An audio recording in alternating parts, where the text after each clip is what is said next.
You're watching Much Music, and our guest today would be Darren of Savage Garden. Their sophomore disc, Affirmation, released in Canada this week and debuted at #1 in Canada.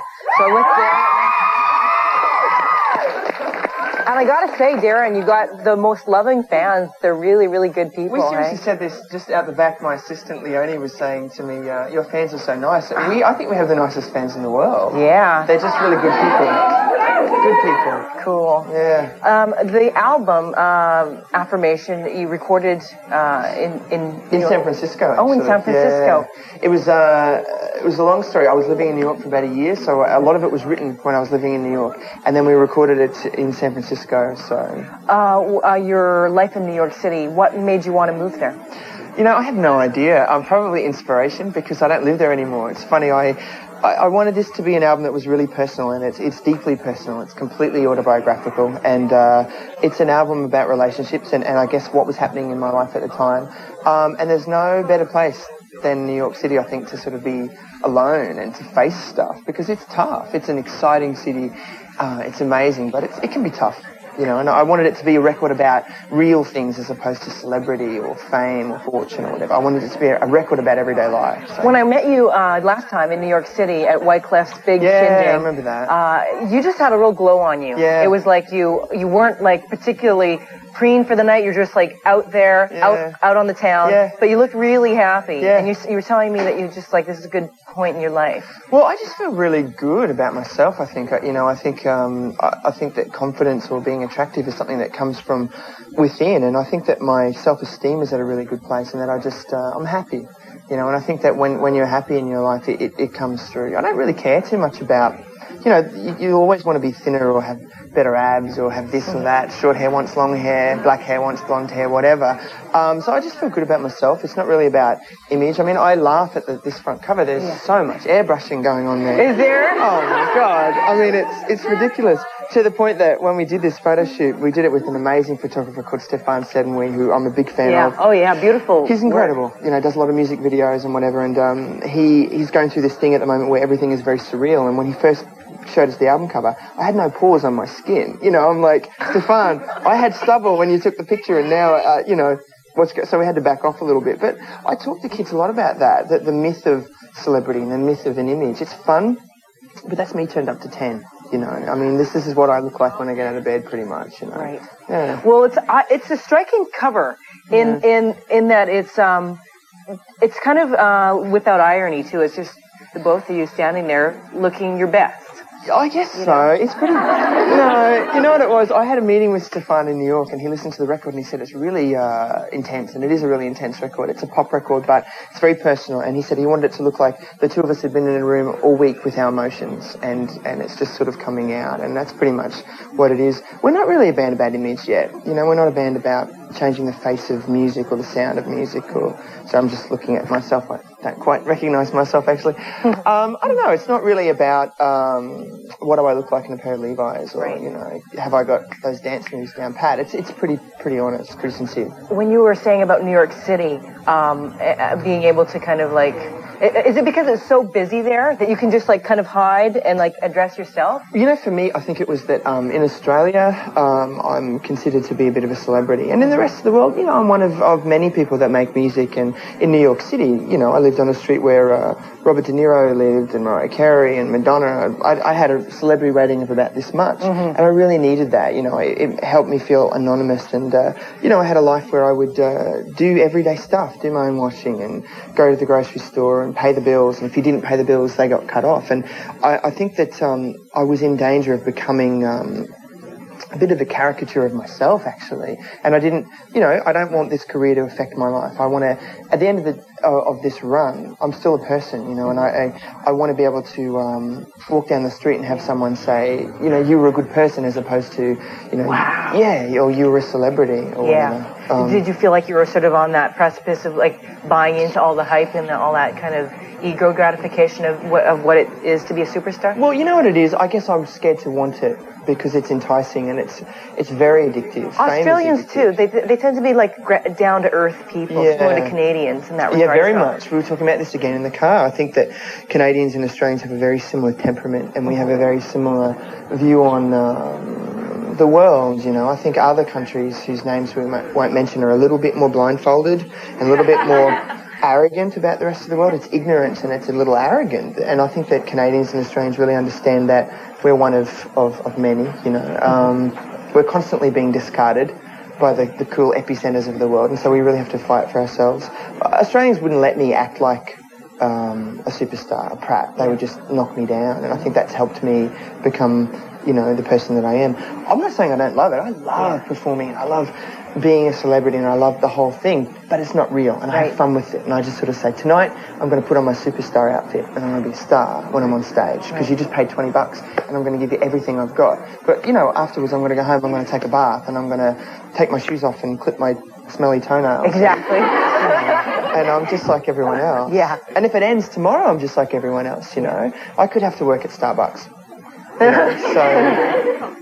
The album Affirmation starts off with the track Affirmation, which is a declaration of so many things that you believe in. And I wanted to address some of those things. You say, I believe that beauty magazines promote low self-esteem. Now, what does that mean to you?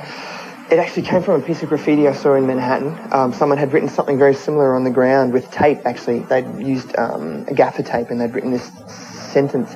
And it made sense to me, and I realised that, just like I am, the fact that if I didn't tell you that that was airbrushed, you know, I have a friend who's a dermatologist that said to me, people come into my office with record covers and they want to look like you people, and I don't look like him. Do you know what I mean? And I think that beauty magazines and the myth of fashion and things like that, you know, we're constantly promoting to the people that buy records that this is what you can look like. You know, I get clothing for free largely. I don't even pay for it. Sometimes I have to give it back, but I'm wearing it and I can afford to buy it, and yet some of our fans feel like they have to go out and buy this stuff, you know.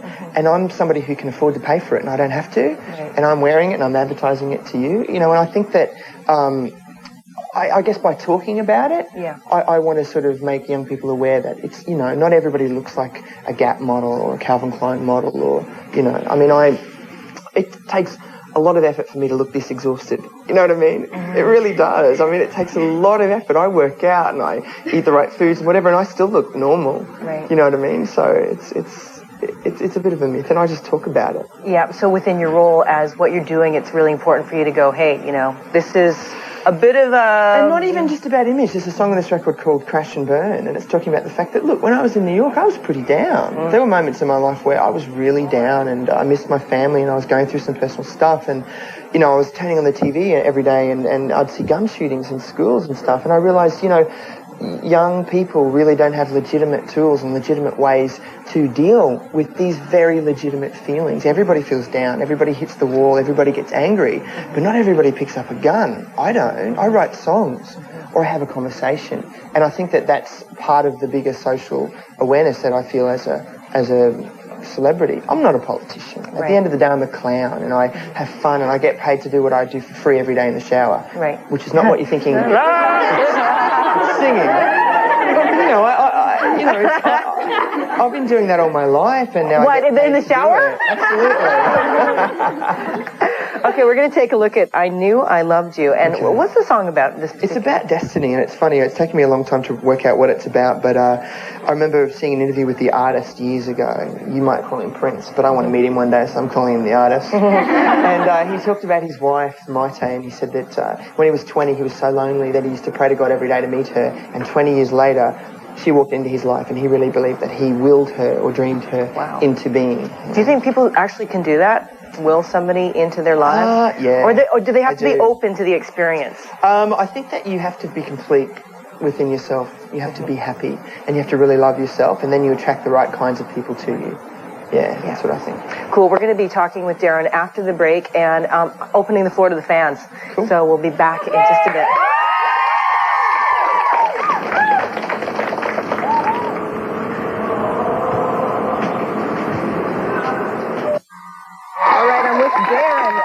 Garden. He's here to talk about his new album, Affirmation. And right now we're going to open the floor to Cassandra. You have a question for Darren? Yeah. Darren, all your songs are based on personal experiences. So I wondered if you ever felt awkward that, like, a million people are going to have such a personal part of you. And do you ever feel weird around fans when you meet them because they know this personal part of you, and you've never seen them or met them. You don't even know anything about them. You know what it is? I think it comes naturally to me anyway, because I just said off camera, I'm just a big show-off. Let's face it. And also, my favourite artists always did that, you know. I'm a terrible liar, so if I think of someone like Bruce Springsteen, or I think of Alanis Morissette, or U2, even, you know, I think they're bands that always just write from personal experience. So that's kind of what I do. I have to make music and then go out and pretty much perform it for 2 years at a time. We just said before, like our last tour was 8 months. So I have to sing these songs every night. So I want to draw from a place that is real, you know, because I have to relate to it every night. So I feel pretty cool. And what you don't realise is that once I've vented, once I've written a song, I've actually dealt with that and I've moved on with my life. So it's kind of beautiful. It's a sense of closure. Thank you. I appreciate that. So cool. It's pretty cool. Alina, you also have a question for me. I was wondering whether you prefer this very public lifestyle as opposed to, you know, living your typical suburban lifestyle you were leading prior to your success. You know, it's in my skin now, so it's hard to tell. I think I prefer it more than, say, Daniel does.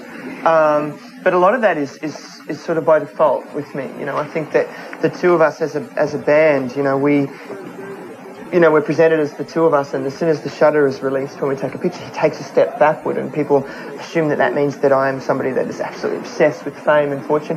Not really. I don't actually want to be any more famous than I am right now. It's pretty cool. Generally, if you didn't know I was on the television, I'd probably walk around all day and no one would really notice me. And that's pretty cool. You probably wouldn't, because I do it all the time and you just don't know it. They'd be like, hey, see that guy over there? Check him out. And Fan, you also have a question. Okay, so a lot of the fans inside and outside really want to see your naked feet. So.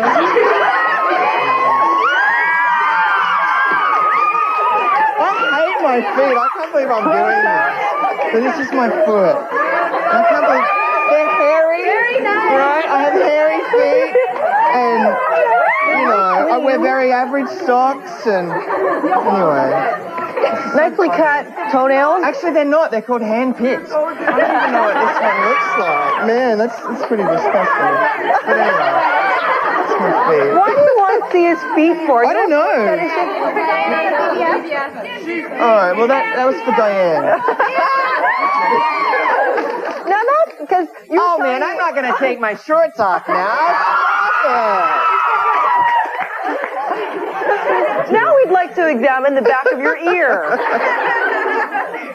That's funny. But you were telling us beforehand, because you knew she was going to ask that you have a weird feeling about feet. I don't really like feet. I just think it's hilarious. Before I got into this job, no one ever stopped me on the street and said, hey, you're pretty cute. You know what I mean? So I guess I don't really... You don't see yourself as a cute guy? No, I see myself as an average person, and I see myself as a beautiful person because I really love myself. Yeah. I really feel good about myself. But it's got nothing to do with this, because honestly, before I got into this job, people didn't stop me on the street and say, you're wonderful, because I didn't feel great about myself. And for the first album, I never really felt great about myself. It's been an amazing mirror. This career to me has taught me a lot about myself as a person, because it's thrown it all back at me, and it gives you an image of yourself in terms of, is this who I am? And that's not who I am, actually. The person you're speaking to is who I am. Right. Yeah. And what do you think the key was? Because, loving yourself is the key to so many things in terms of finding love with another person and feeling good about yourself. For me, I think it was having everything and then suddenly feeling like you didn't. I was in a situation where I'd sold 11 million albums, I was a millionaire, and I was suddenly single. Suddenly I was alone, and it's like, well, it's like God or karma or whatever says to you, I'm going to give you everything, but then now I'm going to take away something. And it's how you deal with that, I think. And I think life will always throw you stumbling blocks and will always put difficult situations in front of you, and the test is, the way to grow as an individual, I think, is how you deal with those experiences. So yeah, we've had some deaths surrounding us. Yes, we've had some marriage breakups and some horrible things occur, but out of the destruction came all this beautiful peace and acceptance and whatever, and that's, to me, why I feel good about myself. Cool. A lot of the songs are about love songs. So how's your love life these days? I think the people would like to know. We have 30 seconds. It's pretty good. And I think I have a theory about love, which is that, as soon as you feel good about yourself, then you bring the right people in.